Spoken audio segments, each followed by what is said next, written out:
and welcome to New Everyday. My name's Carrie. And my name's Jen. And on today's show, we're asking the question, so how do you get good soil? So stay tuned.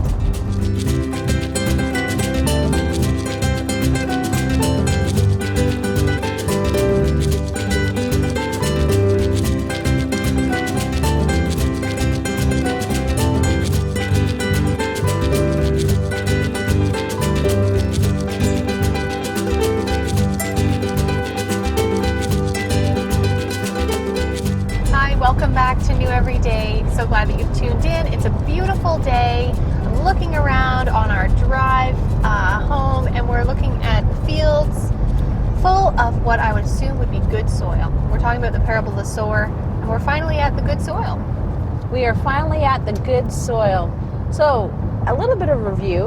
What are we talked about some internal things that affect growth. So things that are sort of on the inside of us. And we talked about how that is, for the most part, sin. Okay, yeah. So those are the rocks? The rocks, like the sinful nature, the pride, the selfishness, sin. Comes from the inside. Okay.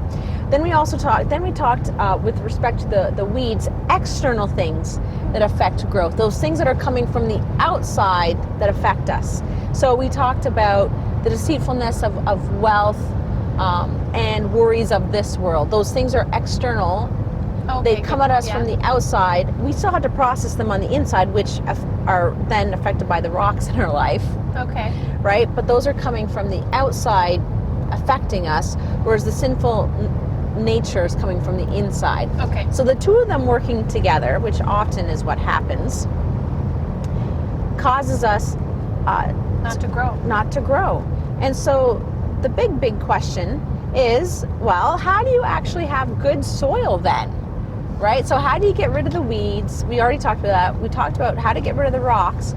But how do you actually nurture the soil so it's good, so you do produce a crop? And so that one passage that we are focusing on, verse 8 says, still other seed fell on good soil, where it produced a crop 160 or 30 times what was sown. He who has ears, let him hear. And so Jesus responds to that. He interprets it in verse 23. But the one who received the seed that fell on good soil is the man who hears the word and understands it. He produces a crop yielding 160 or 30 times what was sown. So the key is in the understanding, right?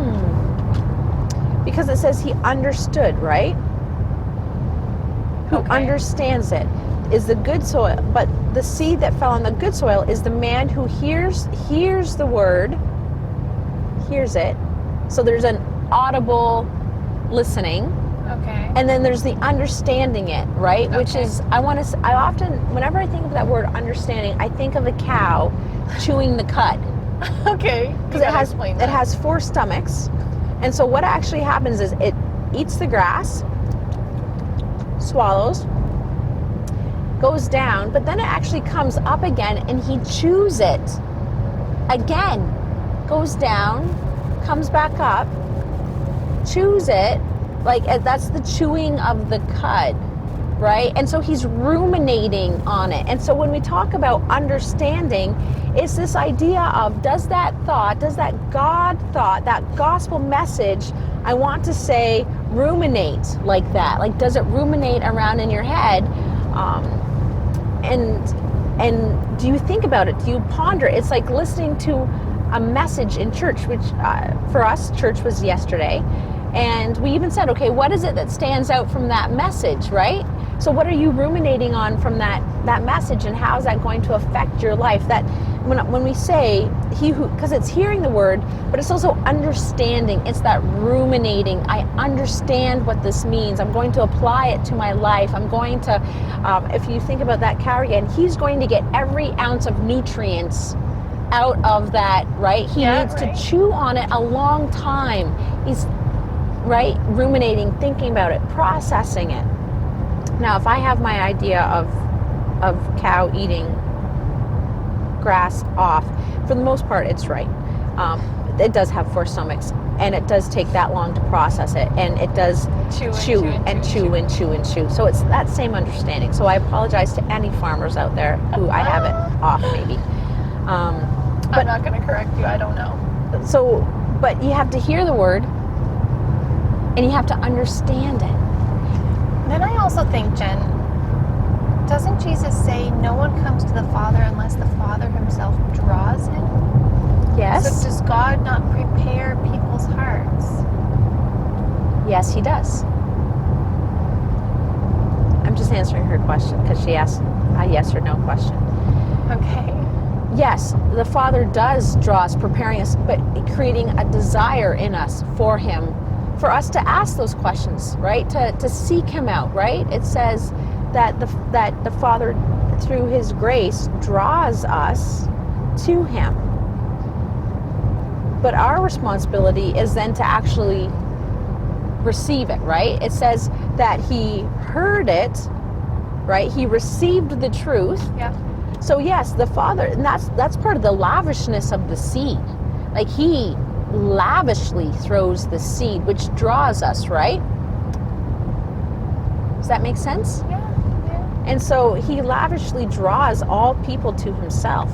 But it really is am I willing to pick it up? Am I willing to ruminate it? Am I willing to plant the seed firmly in my life and to grow out of it, to deny myself, which is what we talked about with regards to the rocks. Like, am I willing to deny myself and pick up my cross and follow Christ?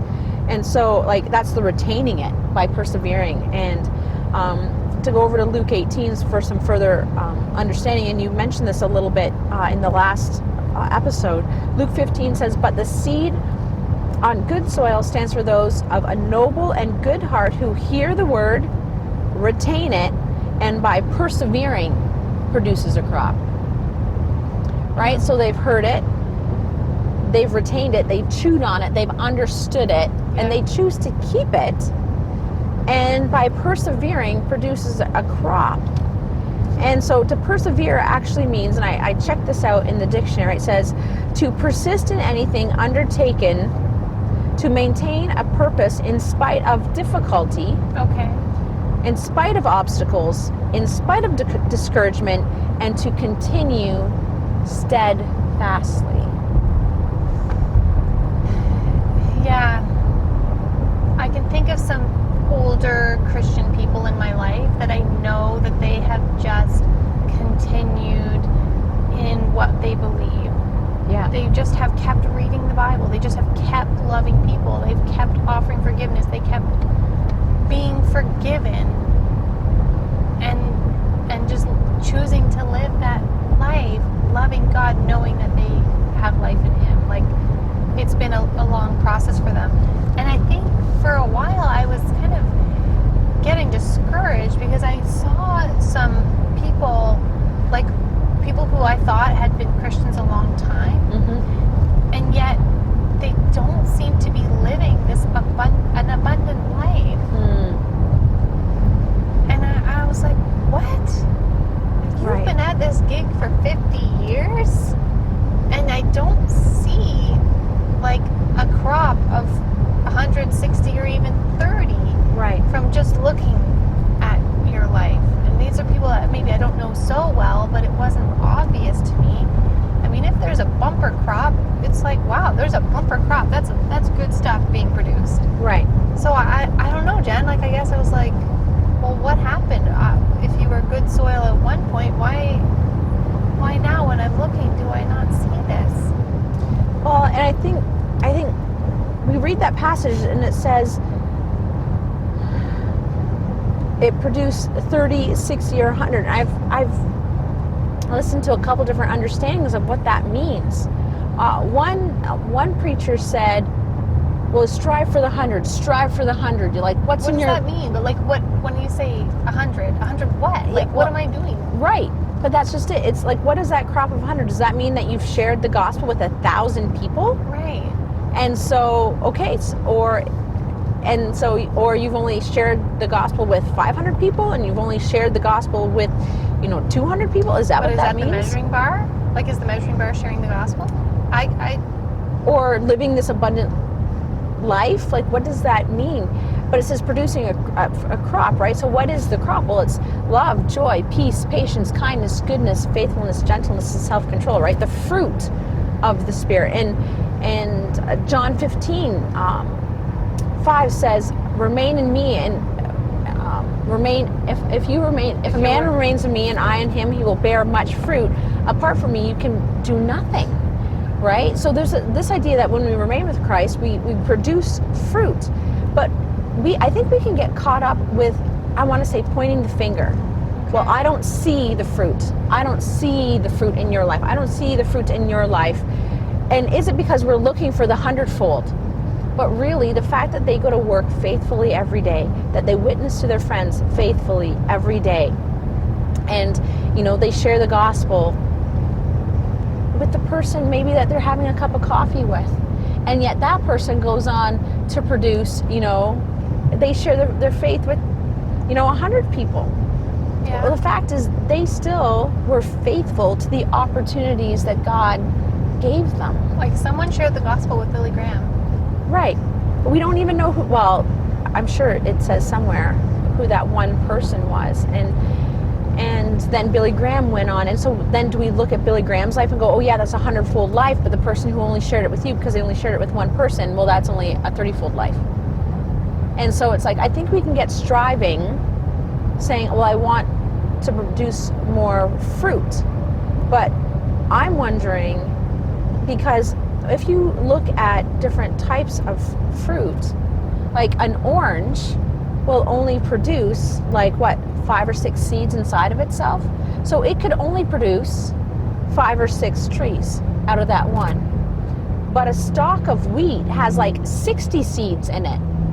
So then it can produce itself 60 more times because of the seed capacity that it has.